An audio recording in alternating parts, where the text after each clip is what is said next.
Hello, good morning. എന്തൊക്കെയുണ്ട് വിശേഷം?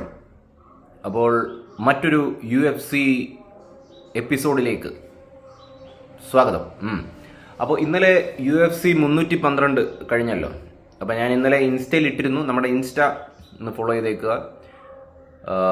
Hot actions അതിനകത്ത് നടക്കുന്നുണ്ട്.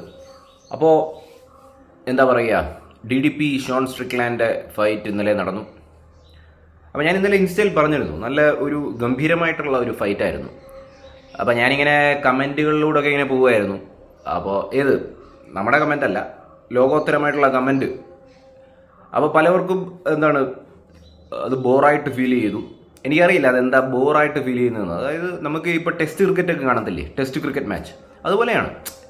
ഇപ്പോൾ എല്ലാം തന്നെ ഉടനെ ഒരു 2 സെക്കൻഡിനുള്ളിൽ തീരണമെന്ന് പറഞ്ഞാൽ നടക്കത്തില്ലല്ലോ. അപ്പോൾ എനിക്ക് തോന്നുന്നു DDP പ്രിപ്പയർഡ് ആയിരുന്നു, ഷോൺ സ്ട്രിക്ലൈനും പ്രിപ്പയർഡ് ആയിരുന്നു. DDP കുറച്ചധികം പ്രിപ്പയർഡ് ആയിരുന്നു, അതുകൊണ്ടാണല്ലോ ജയിച്ചത്.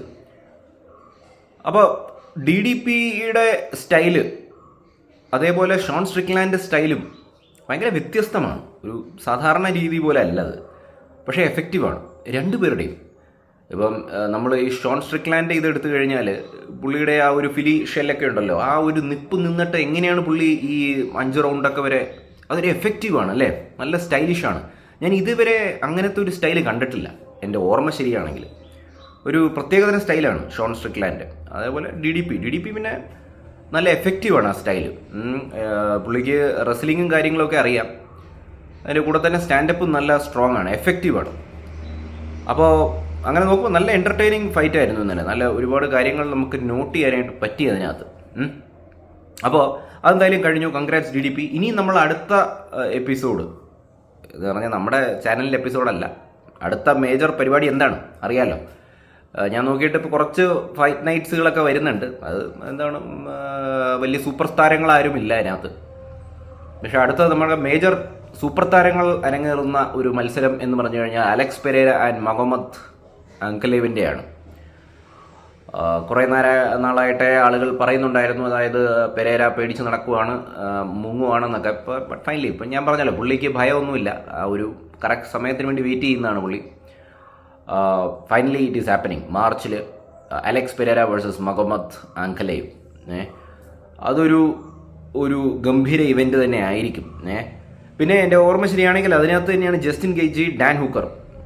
അത് പറയേണ്ട ആവശ്യമില്ല, അത് മിക്കവാറും എന്തെങ്കിലുമൊക്കെ സംഭവിക്കും. അത് 5 റൗണ്ടാണെന്ന് കേൾക്കുന്നു. അപ്പോൾ അങ്ങനെ നോക്കുമ്പോൾ അതൊരു വെടിക്കെട്ട് മത്സരം. കുറച്ചധികം വെയിറ്റ് ചെയ്യേണ്ടി വരും അല്ലേ. ഫെബ്രുവരി മാസം ഫുള്ള് വെയിറ്റ് ചെയ്യേണ്ടി വരും. മാർച്ച് ആദ്യ ആഴ്ചയിൽ തന്നെ ഉണ്ടത്. അങ്ങനെയാണ് അതിൻ്റെ കാര്യം പോകുന്നത്. അപ്പോൾ ഈ അലക്സ് പെരേര മൊഹമ്മദ് അങ്കലേവ് നമ്മൾ ഡീറ്റെയിൽ ആയിട്ട് തന്നെ ഡിസ്കഷൻ നടത്തേണ്ടിയിരിക്കുന്നു. അത് നമ്മൾ വരും വീഡിയോസിൽ സമയം കിട്ടുമ്പോഴൊക്കെ. നമ്മൾ ഇത്തിരി ഓട്ടത്തിലാണ്, വേറെ പരിപാടികൾ ഒരുപാടുണ്ട്, അതുകൊണ്ടാണ് വീഡിയോസിന് എണ്ണം കുറയുന്നത്. പക്ഷേ സമയം കിട്ടുമ്പോൾ അപ്പം തന്നെ വന്ന് വീഡിയോ ചെയ്യുവാണ്, അതാണ് ഇന്ന് സംഭവിക്കുന്നത്. ഓക്കെ, അപ്പോൾ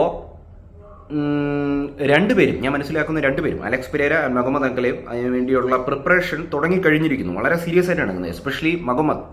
അലക്സ് പിന്നെ ഓൾറെഡി ചാമ്പ്യൻ ആണല്ലോ. അപ്പം മൊഹമ്മദ്, പുള്ളിക്ക് ആശയം ഉണ്ടായിരിക്കുമല്ലോ ചാമ്പ്യൻ ആവണമെന്നുള്ള. അപ്പം പുള്ളിയും പ്രിപ്പറേഷൻ തുടങ്ങിക്കഴിഞ്ഞു. പുള്ളി എന്തായാലും റെസ്ലിങ്ങിന് ട്രൈ ചെയ്യും.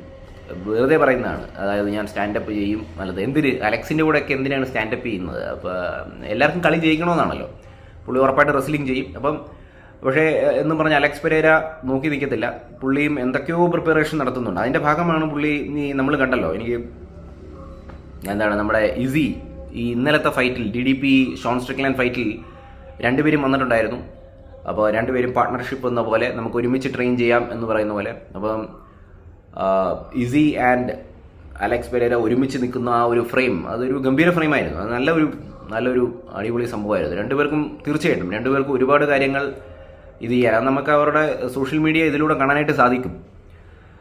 അതെന്തായാലും നല്ല ഇതാണ്. അപ്പോൾ നല്ല പ്രിപ്പറേഷൻ തന്നെ നടക്കും. പിന്നെ ഞാൻ മനസ്സിലാക്കുന്നത് അങ്ങിങ്ങായിട്ട് അലക്സ് പെരേരയുടെ ഗ്രാപ്ലിംഗ് പ്രാക്ടീസുകളൊക്കെ നടക്കുന്നുണ്ടോ പോലെ നമ്മളുള്ള ക്ലൂ എനിക്ക് ഫീൽ ചെയ്യുന്നു. സത്യം എന്താ നമുക്കറിയത്തില്ലല്ലോ, നമുക്കറിയത്തില്ല കാര്യങ്ങൾ എന്താണെന്ന്. പുള്ളി പ്രിപ്പയർഡ് ആയിരിക്കും. അപ്പോൾ ഇതിനെക്കുറിച്ച് നമുക്ക് കൂടുതൽ കാര്യങ്ങൾ നമുക്ക് ഡിസ്കസ് ചെയ്യാവുന്നതാണ്. Pereira and Mohammed Ankalaev. പിന്നെ ഫൈറ്റുകൾ എന്ന് പറഞ്ഞു കഴിഞ്ഞാൽ നമ്മുടെ അൻഷുൽ ജൂബിലിയുടെ ഒരു എന്ത് തന്നെ ആയിക്കോട്ടെ, early stoppage or whatever it is, തോറ്റുപോയി, അത്രേ ഉള്ളൂ. അതാണ് സത്യാവസ്ഥ, തോറ്റുപോയി. അപ്പോൾ ഇനിയിപ്പോൾ നമ്മുടെ അങ്കദ് ബിഷ്ട് പോയി, ഇനി അൻഷുൽ ജൂബ്ലി ഇനി അറിയത്തില്ല ഇനി എപ്പോഴാണ് തിരിച്ചു വരുന്നതെന്ന്. കോൺട്രാക്റ്റിൽ ഇനി എത്ര ഫൈറ്റ് ഉണ്ടെന്നും നമുക്കറിയത്തില്ല. ഇനി ആകെയുള്ള ഒരു പ്രതീക്ഷ, ഇന്ത്യൻ പ്രതീക്ഷ എന്ന് പറഞ്ഞു കഴിഞ്ഞാൽ പൂജ തോമറാണ്. എനിക്കറിയത്തില്ല, but the one thing is എന്തിനു വേണ്ടിയിട്ടാണ് ഇത്രയും ഹെയ്റ്റ് എന്നുള്ളതാണ്.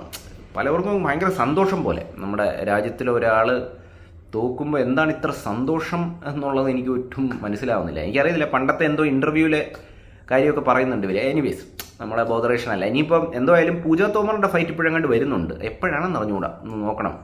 ഇനി പുള്ളിക്കാരി മാത്രമേ ഉള്ളൂ ഇനിയും. അപ്പോൾ അതങ്ങനെ. പിന്നെ ഇതൊക്കെയാണ് വിശേഷങ്ങൾ. പിന്നെയും ഫൈറ്റുകളൊക്കെ ഉണ്ടായിരിക്കും. പിന്നെ നമ്മൾ നോക്കുന്നത് ജോൺ ജോൺസ് ആണ്. എന്താണ് അതിൻ്റെ അനൗൺസ്മെൻറ്റ്? മിക്കവാറും അത് ടോം ആസ്പിനലിൻ്റെ കൂടെ നടക്കും. ടോം ആസ്പിനലിൻ്റെ ഒരു ന്യൂസ് പോലും കിട്ടുന്നില്ല ഇപ്പോൾ, എന്താണെന്ന് അറിയില്ല. അത് മിക്കവാറും നടക്കേണ്ടതാണ്. അപ്പോൾ ഇതൊക്കെയാണ് ഇന്നത്തെ വീഡിയോയിലെ വിശേഷങ്ങൾ. നമ്മളിനി വെറുതെ വലിച്ചു നീട്ടുന്നില്ല. അപ്പോൾ ഇനി അടുത്ത വീഡിയോസിൽ നമ്മളിനി സംസാരിക്കാനുള്ള ഒരേ ഒരു ടോപ്പിക്കേ ഉള്ളൂ, അലക്സ് പെരേര ആൻഡ് മൊഹമ്മദ് അൻക്ലേവ്. അതിനെക്കുറിച്ചുള്ള വിശദമായിട്ടുള്ള ചർച്ചകൾ. അപ്പോൾ ഇന്ന് ഞാൻ പറഞ്ഞു, ഇവർ രണ്ടുപേരും പ്രിപ്പറേഷൻ തുടങ്ങിയിട്ടുണ്ട്. ഒരു കാര്യമുണ്ട്, ഈ അലക്സ് പെരേരയുടെ, അത് പറഞ്ഞ് ഞാൻ വീഡിയോ നിർത്തുവാണ്. അലക്സ് പെരേരയുടെ മൈൻഡ് സെറ്റ് ഞാൻ മനസ്സിലാക്കുന്നുണ്ടല്ലോ. ഇതുണ്ടല്ലോ, ഈ UFC mixed martial arts Kombat sports എന്ന് പറയുന്നത്, ഇത് ഫിസിക്കൽ സ്ട്രെങ്ത് ആവശ്യമാണ്. പക്ഷേ അതിനേക്കാൾ ഏറ്റവും ഇമ്പോർട്ടൻ്റ് എന്ന് പറഞ്ഞാൽ ഞാൻ മനസ്സിലാക്കുന്നത്, എൻ്റെ ചെറിയ ഇതെന്ന് പറഞ്ഞാൽ mind set. It is all about the mind. ആ മൈൻഡിൻ്റെ ആ ഒരു ഭയം ഇല്ലായ്മ, മൈൻഡ് ആൻഡ് ദ ഹാർട്ട്, മനസ്സിലായി? അതാണ് ഞാൻ മനസ്സിലാക്കുന്നത്. അത് അലക്സ് പെരേര പോലുള്ള ഫൈറ്റേഴ്സിനും ഭയങ്കര കൂടുതലാണ്. അവിടെയാണ് പുള്ളി മൊഹമ്മദിനെ തോപ്പിക്കുകയാണെങ്കിൽ ആ ഒരു മൈൻഡ് സെറ്റിൻ്റെ പവർ. എന്ത് തോന്നുന്നു നിങ്ങൾക്ക്? അപ്പോൾ നിങ്ങളുടെ ഫിലോസഫിക്കലായിട്ടുള്ള കമൻറ്റുകൾ ഇടുക. നമ്മുടെ ഇൻസ്റ്റ ഒന്ന് ഫോളോ ചെയ്യുക, മറ്റു കാര്യങ്ങൾ ഒക്കെ ചെയ്യുക. നമുക്ക് വീണ്ടും കണ്ടുമുട്ടാം സമയം കിട്ടുമ്പോഴൊക്കെ. Bye guys.